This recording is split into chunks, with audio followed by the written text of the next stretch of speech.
We all know, we talk about choices, we talk about faith. And the battle cry for this performance is that faith is the greatest masterpiece. In this story, we would be knowing about the story of three artists, Sue, John C., and Old Burman, whose lives collide and intersect, who shows us that choice and our choices make our destiny. And this is a story of hope. In this, we proudly bring you The Last Leaf by O. Henry.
In a little district west of Washington Square, the streets have run crazy and broken themselves into small strips of cold places. At the top was 14, three-story brick. So when John C. had their studio, John C. was familiar for Joanna. They had met at the table d'hôte of an 8th Street Delmonico's and found that their tastes is art, chicory salad, and bishop's leaves. So congenial that the joint studio resulted.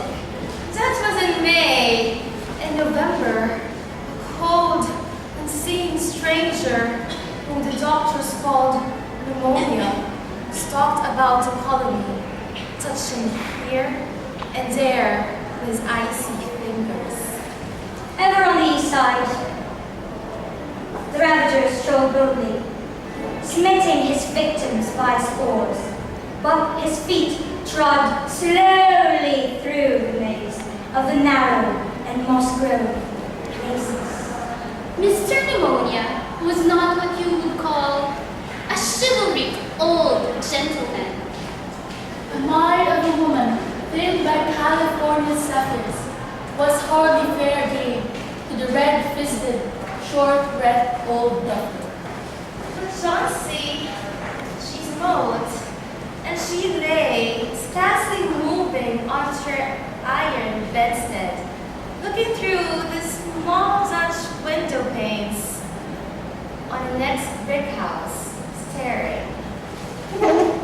One morning, the busy doctor invited Sue into the hallway with the shaggy gray eyebrow.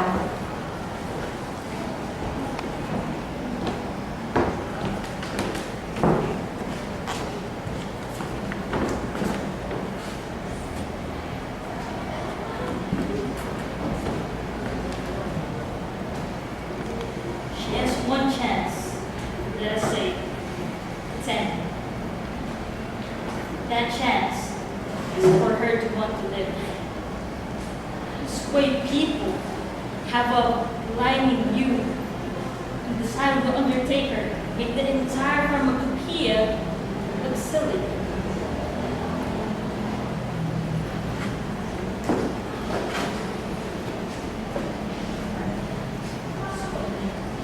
Is there anything on her mind that she might be thinking?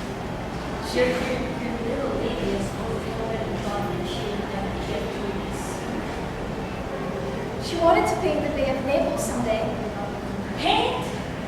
Gosh, has she anything on her mind worth thinking twice? A man, for instance. A man? Is a man worth? But no doctor, there's no such thing. Well, it is a weakness then.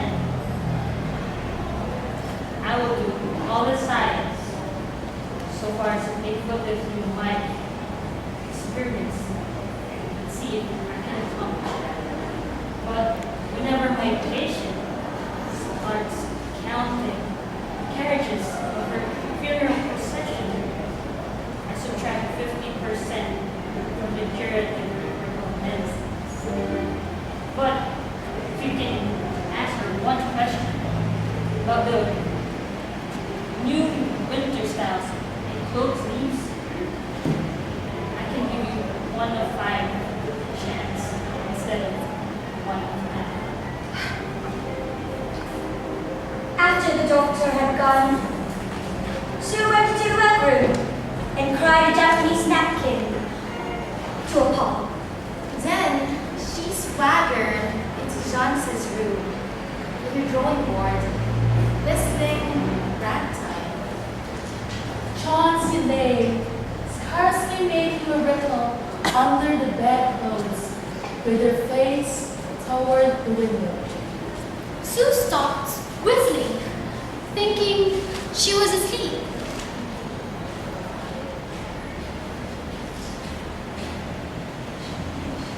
She arranged the board and began drawing. Seems to me like a magazine story. Young artists must pave their way to art by drawing pictures for magazine stories that young authors write to pave their way to literature. As Sue was sketching an elegant pair of riding porcelain trousers and a monocle of the figure of a hero, she heard a low sound several times repeated. She went quickly to the bedside. Chauncey's eyes were wide open. She was looking out the window and counting backward. 12, 11, 9, 8, 7. Sue looked solicitously out of the window. What was there to count? There was only a bare, dreary yard to be seen, and the black side of the brick house 20 feet away. An old ivy vine, gnarled and decayed, as the roots climbed halfway up the brick wall. The cold breath of autumn has stricken its vines from the leaves until its skeleton branches clung, almost bare, to the crumbling bricks. What is it here? Since we're falling faster now. 3 days ago, there were almost 100. It made my head ache to count them, but now it's easy. When the last one falls, I must go to.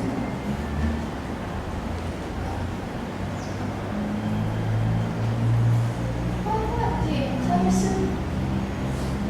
There are only 5 now. 5 what? The leaves. And the ivy vine. If the last one falls, I must go. I've known that for 3 days. Didn't the doctor tell you? I never heard of such nonsense. What have old ivy leaves to do with you getting well? I hear about that old vine, you young girl. Don't be such a goosey. Why, the doctor told me early this morning that the chances of you getting well real soon is, how exactly, Chris? Your chances of getting well is 10 to 1. Well, that's almost a better chance than going into New York, riding streetcars and passing buildings. Take your walk now, and then go back to work. I have to give it all. I have to give it all tomorrow. Take your walk now. You need not need any more wine.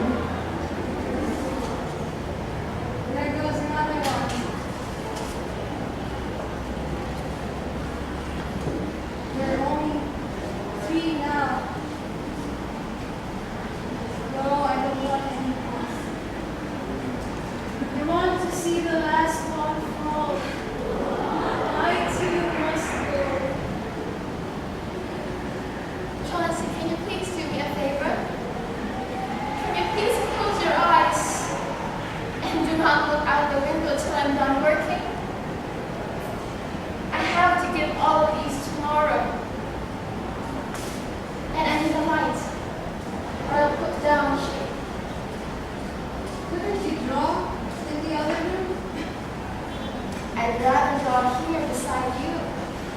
Besides, I don't want you to look at those old IVs. Tell me as soon as you have finished. Because I want to see the last one fall. I'm tired of waiting. I'm tired of thinking. I want to turn leaves of my book on everything. Go sailing down, down like those poor, dry leaves. Trying to sleep. I must call Berman now. He's going to be my model for the Herman Minor. Old Berman was a painter who lived on the ground floor beneath them. He was past 60 and had a Michelangelo Moses beard curling down from the head of a statue, along with the body of an imp. Berman was a failure in art. 40 years he had wielded the brush without getting near enough to touch the hem of his mistress's robe. He had always been about to paint a masterpiece, but had never yet begun it. For several years, he had painted nothing. Except now, and then a dog, in the line of commerce or advertising. He earned a little by serving as a model to those who could not pay the price of a professional. He drank gin to exist and still talked of his coming masterpiece. Well, for the rest, he was regarded as a little fierce old man. But he regarded himself as someone who was protecting the two young artists above. Sue found Berman smelling strongly of juniper berries in his dimly lighted den. In one corner was a blank canvas on an piece that had been waiting there for 25 years to receive the first line of his masterpiece. So Tim, Josie's fancy how she would, like a feather, float away when the world grew weaker. Old Berman, with his red eye plainly streaming, shouted his contempt and derision for such idiotic imaginings. Was is there people in the world who will die because there are leaves falling in the confounded vine? I have not heard such a thing. No, I will not pose as your fool Hermes Danzelhead.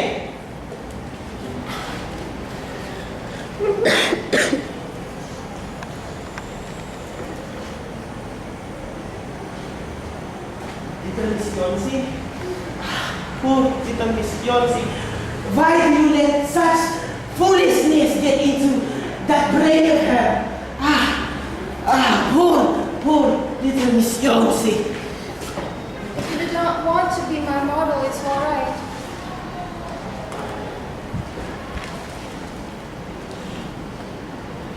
Mr. Berman?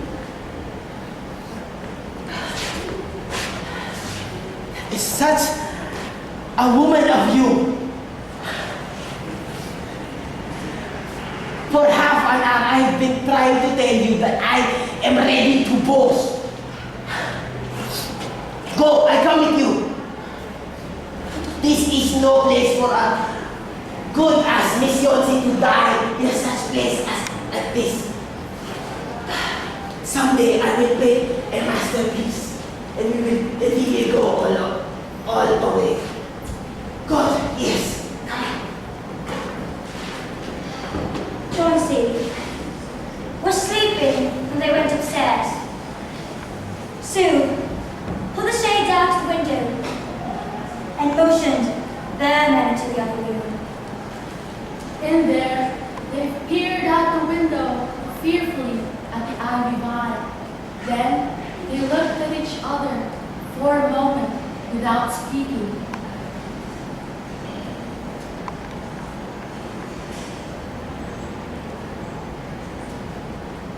A persistent, cold rain was falling, mingled with the snow.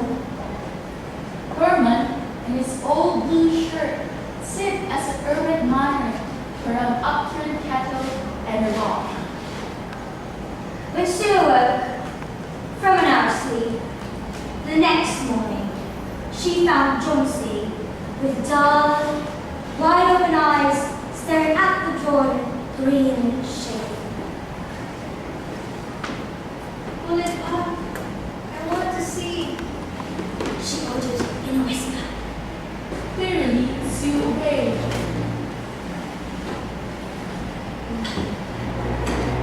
But lo, after the beating rain and fierce gusts of wind that had endured through the livelong night, there yet stood out against the brick wall one iron roof. It was the last one on the vine, still dark green near its stem, with its serrated edges tinted with the yellow of dissolution and decay. It hung bravely from the branch, some 20 feet above the ground. It was the last one. I thought it would be gone during the night. But it will fall today. I've heard the wind. When it falls, I will go too.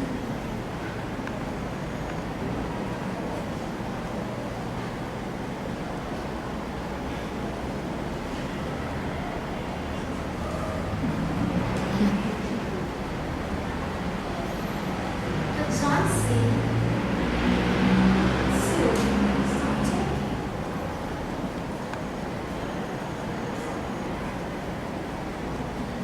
the lowest thing in all the world is for the soul to prepare itself to leave a far, mysterious journey.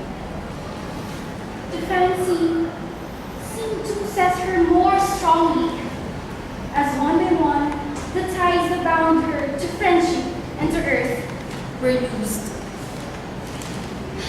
The day wore away, and even though the twilight, they could see the lone ivy leaf clinging to its stem against the wall. And then, in the coming of the north light, the wind was against loose, and this rain is still beating at a low Dutch breeze. When it was light enough, Johnson, the merciless, commanded that the shade be raised. The ivy leaf was still there? Oh, the ivy leaf was still there. The ivy leaf was still there. The ivy was still there. The ivy leaf was still there. Ivy leaf was Chauncey lay for a long time, looking at it, and then she called to Sue, who was stewing a chicken broth over the gas stove.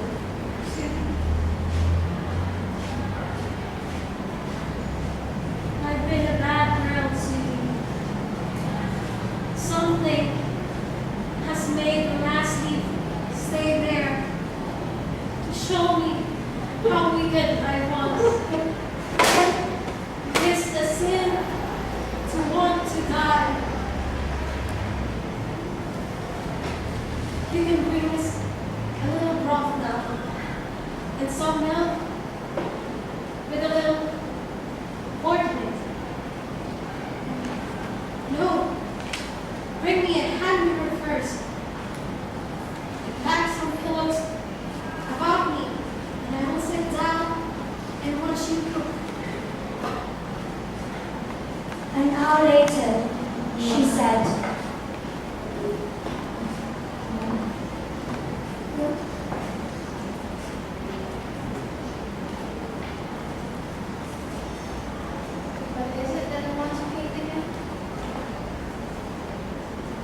sweetie. Someday, I want to paint the Bay of Naples. The doctor came in the afternoon, and Sue had an excuse to go to the hallway as he left.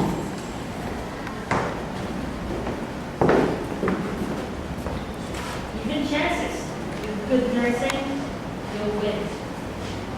Now, I have to see another case downstairs. Berman. His name is some kind of an artist, I believe. Pneumonia too. He's an old weak man. And his attack is a key. Fortunately, there's no hope for him. Decided to go to the hospital just to make it prolonged. The next day, the doctor said to Sue,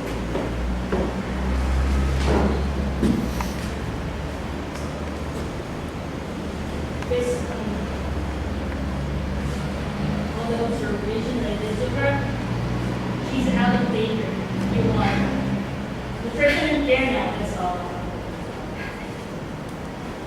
and that afternoon, Sue came to the bed where Johnson lay, contented beneath a very blue and very useless woolen shoulder scarf, and put one arm around her, pillows and all.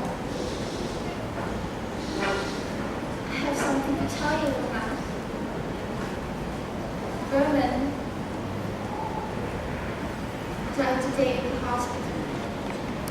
He's a pneumonia. The janitor found him with wet clothes and shoes and icy cold. They have no idea where he comes from in this dreadful weather. But they found a lantern. And it's still lighted. And a ladder dragged from somewhere. And a palette with green and yellow painting. And brushes everywhere. Look outside.